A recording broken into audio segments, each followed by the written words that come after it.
ఓం శ్రీ గణేశాయ నమః. ఓం శ్రీ వేదవ్యాసాయ నమః.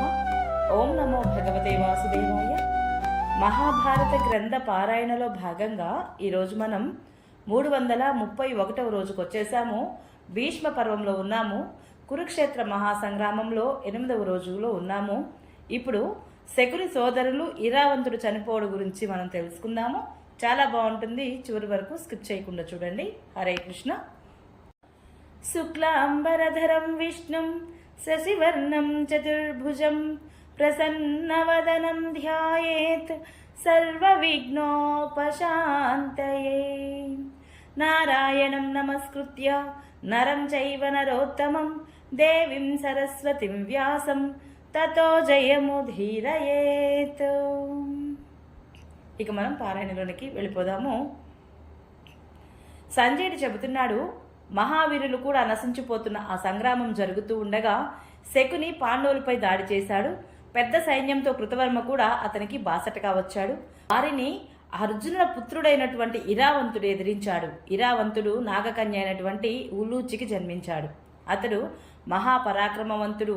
శకుని ఇంకా ఇతర గాంధార దేశపు వీరులు పాండవ సేన వ్యూహాన్ని ఛేదించి లోనుకు చొచ్చుకు రాగానే ఇరావంతుడు తన యోధులను ఉద్దేశించి, వీరులారా, ఈ కౌరవ యోధులు తమ సహాయకులతో వాహనాలతో సహితంగా మరణించే మార్గం చూడండి అని హెచ్చరించాడు.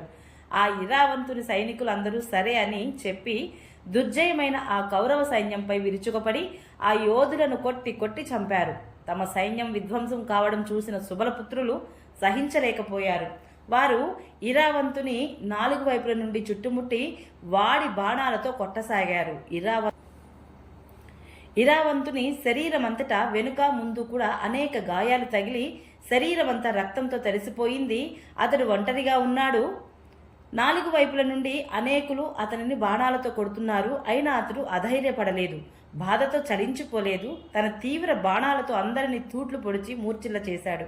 పైగా తన శరీరంలో గుచ్చుకున్న ప్రాసాలను పెకిలించి వాటినే సుబలపుత్రులపై మహావేగంగా విసిరాడు.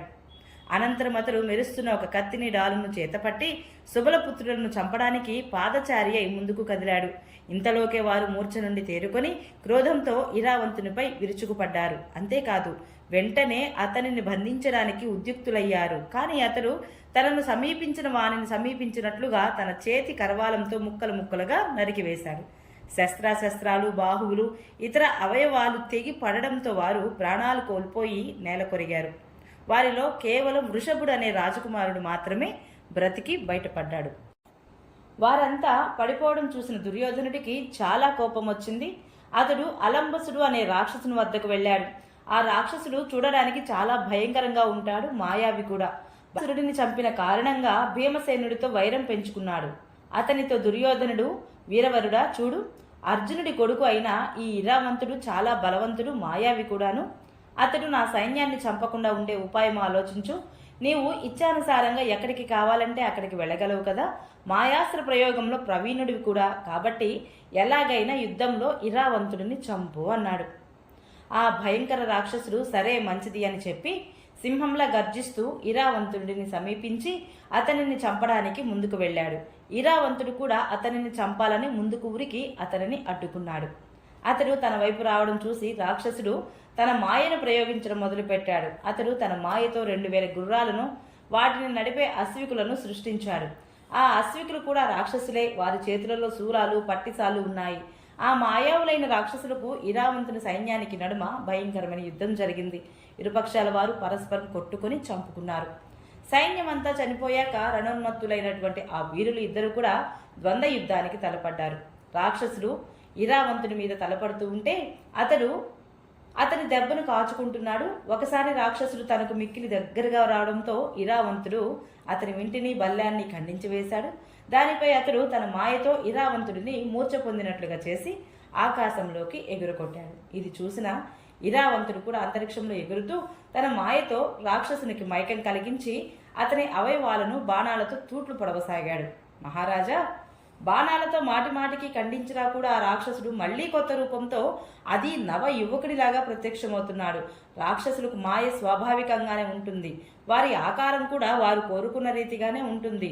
ఈ రీతిగా తెగిపడుతున్న అతని ప్రతి అవయవము మళ్ళీ మొలకెత్తుతోంది. ఇరావంతుడు కూడా క్రోధంతో అతనిని మాటి మాటికి పరశువులతో కొట్టసాగాడు. దానితో ఛేదించడం వలన అలంబసుని శరీరం నుండి మిక్కిలి మిక్కిలిగా రక్తం కారుతోంది. అతడు పెడబొబ్బులు పెడుతున్నాడు. శత్రువు ఇలా తనకంటే ప్రబలంగా ఉండడం చూసిన అలంబసుడు కోపంతో పట్టలేకపోయాడు. మహాభయంకరమైన రూపాన్ని సృష్టించి ఇరావంతుడిని పట్టుకోవాలనే ప్రయత్నించసాగాడు. ఆ రాక్షస మాయను చూసి ఇరావంతుడు కూడా మాయను ప్రయోగించాడు. ఇందులో ఇరావంతుని తల్లి అయిన ఉలూచి యొక్క తన వంశంలోని ఒక నాగుడు అనేక నాగులను వెంట పెట్టుకుని అక్కడకు వచ్చి ఇరావంతునికి అన్ని వైపులా చుట్టూ చేరి అతనిని రక్షించసాగారు. ఇరావంతుడు ఆదిశేషునిలాగా విరాట్ రూపాన్ని ధరించి అనేక నాగులతో కలిసి ఆ రాక్షసుడిని కప్పివేశాడు. అప్పుడు అలంబసుడు గరుత్మంతుడి రూపం ధరించి ఆ నాగులను తినివేయసాగాడు. అతడు ఇరావంతుని తల్లి యొక్క వంశంలోని ఆ నాగులనందరినీ తినివేసి అతనిని మాయతో మూర్ఛపొందించి కత్తితో కొట్టాడు. చంద్రుని వలె అందమైన ఇరావంతుని తల తెగి నేల మీద పడిపోయింది. ఈ రీతిగా అలంబసుడు వీరుడైన అర్జునుడిని యొక్క కుమారుడిని చంపగానే రాజులందరితో పాటు కౌరవులు చాలా సంతోషించారు. అర్జునుడికి ఇరావంతుడు మరణించిన సంగతి తెలియదు. అతడు భీష్ముడిని రక్షిస్తున్న రాజులను సంహరిస్తున్నాడు. భీష్ముడు కూడా తన మర్మభేదులైన బాణాలతో పాండవులను మహారాజులను వణికిస్తూ వారి ప్రాణాలను హరిస్తున్నాడు. అదే రకంగా భీముడు, దృష్టద్యుమ్నుడు, సాత్యకి కూడా గొప్ప భయంకరమైన యుద్ధం చేస్తున్నారు. ద్రోణాచార్యుని పరాక్రమం చూసిన పాండవులు మనసులో చాలా భయం గూడు కట్టుకుంది. వారు తమలో తాము ద్రోణాచార్యుడు ఒంటరిగానే ఈ సైన్యం అంతటిని సంపూర్ణంగా చంపడానికి సమర్థుడు. ఇక లోకంలోని ప్రసిద్ధులైన వీరులందరూ కూడా ఇతనితో పాటు ఉంటే ఇక విజయం గురించి చెప్పేదేముంది అనుకోసాగారు. ఆ దారుణ సంగ్రామంలో ఇరుపక్షాల వీరులు కూడా ఎదుటివారి ఉత్కర్షను సహించలేక ఆవేశం పూనిన వారిలా మిక్కిలి శ్రమ కోర్చి పోరాడుతూ ఉన్నారు. ఓం నమో భగవతే వాసుదేవాయ. ఈరోజు పారాయణ ఇంతటితో సమాప్తం. రేపు మనం ఘటోత్కచుని యుద్ధం గురించి తెలుసుకుందాము. ఈ వీడియో మీకు నచ్చినట్లయితే please subscribe my channel, like, share, comment please. Thank you.